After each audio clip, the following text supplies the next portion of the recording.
Hi, this is Hatham from horsepowercalculators.net.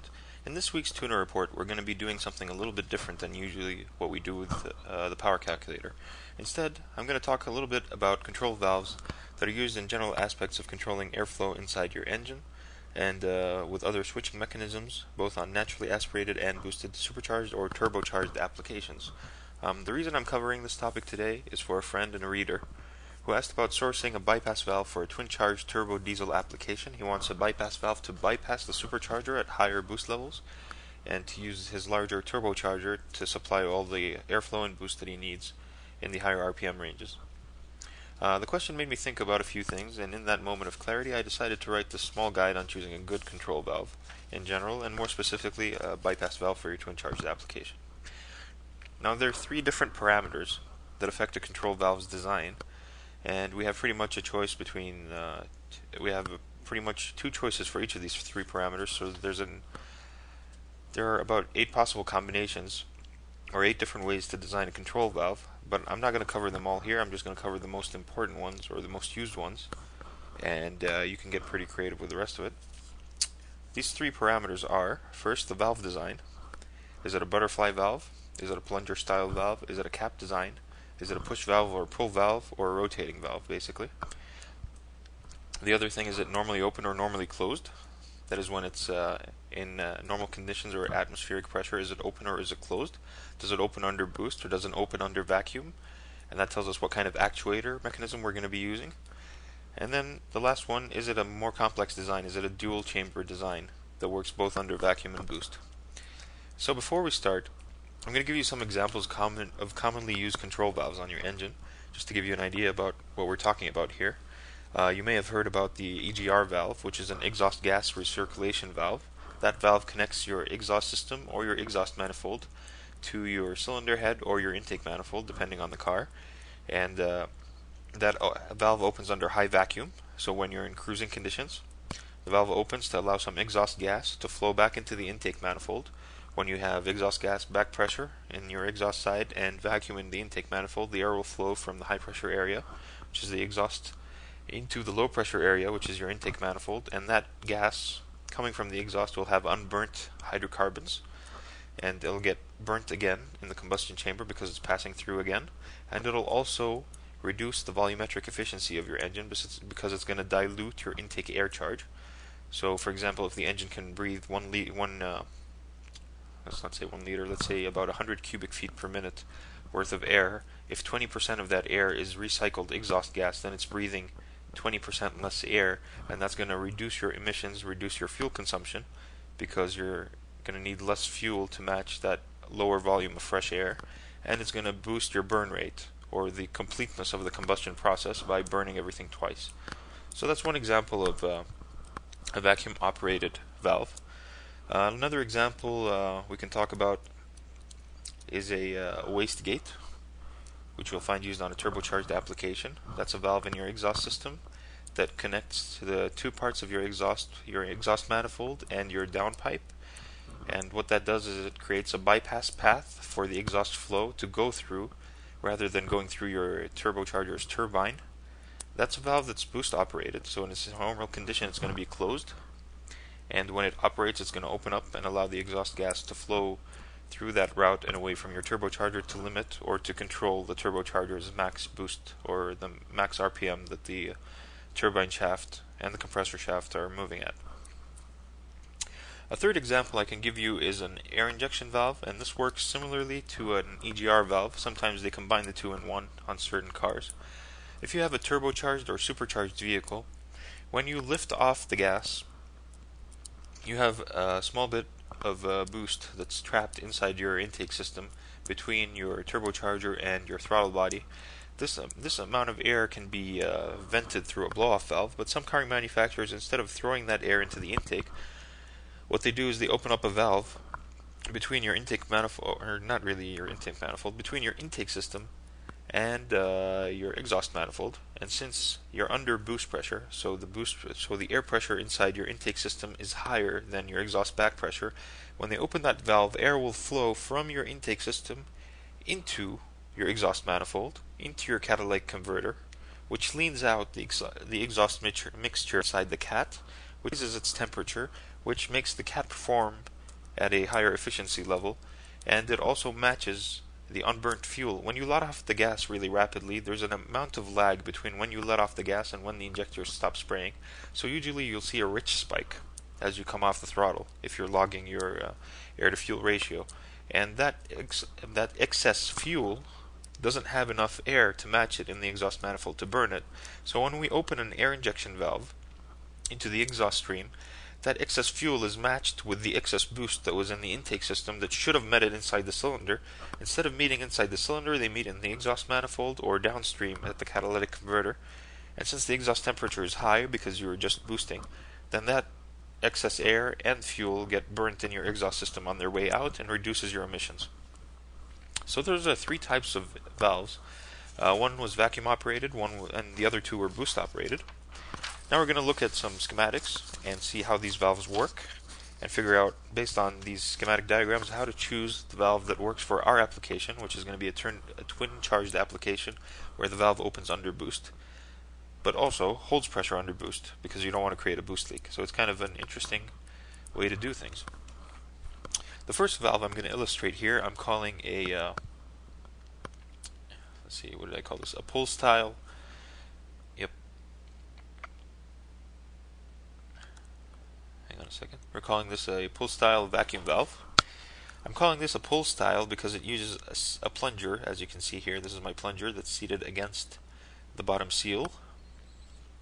The valve at rest is closed under the tension of the spring up here. This is the diaphragm in the middle of the chamber.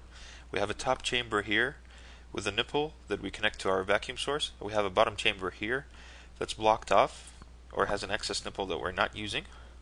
And the spring preload is what's holding the diaphragm in place, which is pushing this rod holding our plunger in place, keeping the valve closed. Now what happens with this type of valve is that when you let off the throttle, your intake charge over here has some boost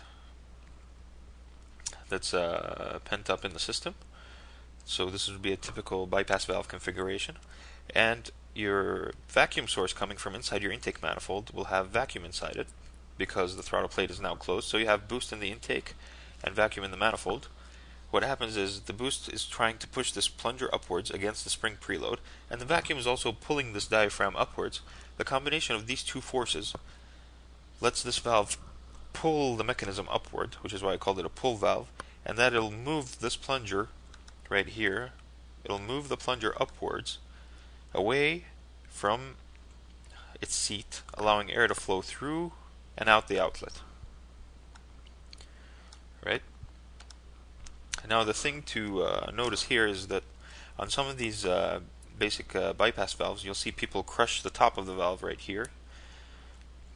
And what that does, when you crush the top of the valve, you increase the spring preload, and so the valve is less likely to leak under high boost because you're increasing the force that's holding it closed. And you'll see that modification as a low buck modification on some DSMs. They'll crush the valve to increase its holding tension.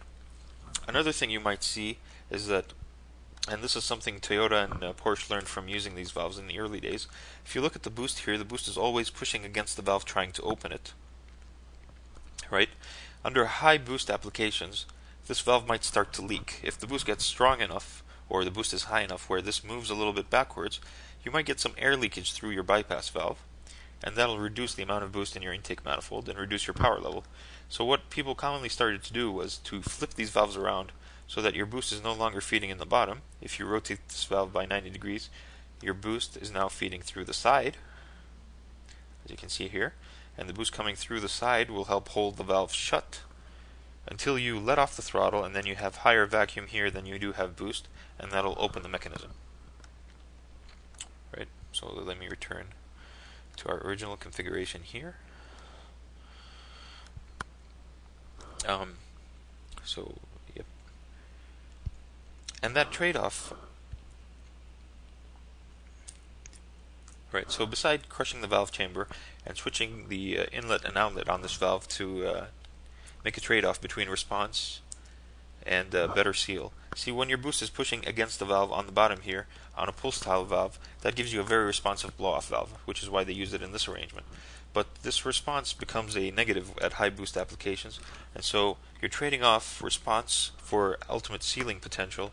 So depending on how high boost you're going to be using, you want to decide whether to configure this valve where the boost is pushing up against the plunger or holding it down from the top side. Also, on some of these blow-off valves, you'll find a little screw adjustment up top over here on top of the spring, and what that does is that allows you to compress the spring down like that using your screw on top here, and what that does is that increases the spring preload, which helps hold the valve shut under high boost settings without swapping this around. So it's still going to be responsive when you want it to open because both the boost and vacuum are trying to actuate it upwards, but it'll have a higher holding capacity, and that'll give you a compromise between the original configuration and the reversed valve configuration.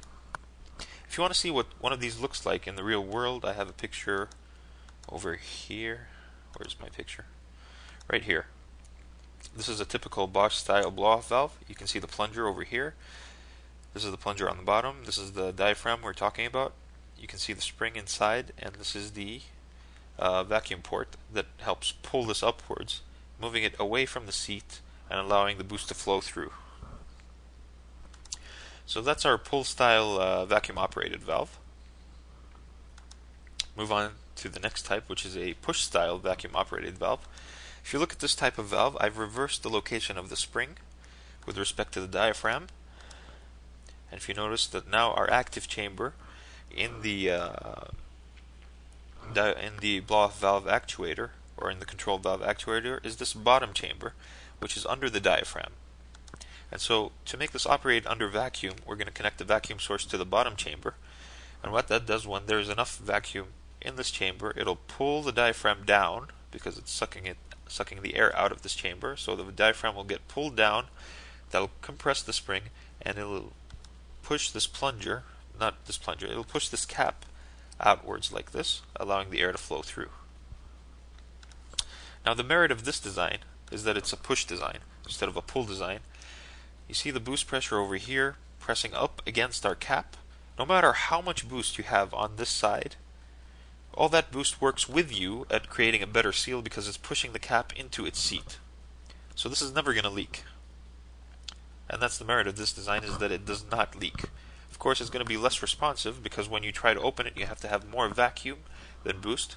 And the way they do that is the size of this diaphragm is usually going to be much larger than the size of this cap, so that when you multiply this vacuum pressure into the area of the diaphragm, the force that you get from the vacuum is much larger than the combined added force of the boost pressure holding the valve shut and the spring tension holding the valve shut. And so this will be a race style blow-off valve in that it will never leak, so it can be used on very high boost applications, compared to the pull style, which may leak under high boost. Alright. Now we're going to move into boost operated valves, which are similar to the vacuum operated valve, but the boost operated valve is going to be normally closed under vacuum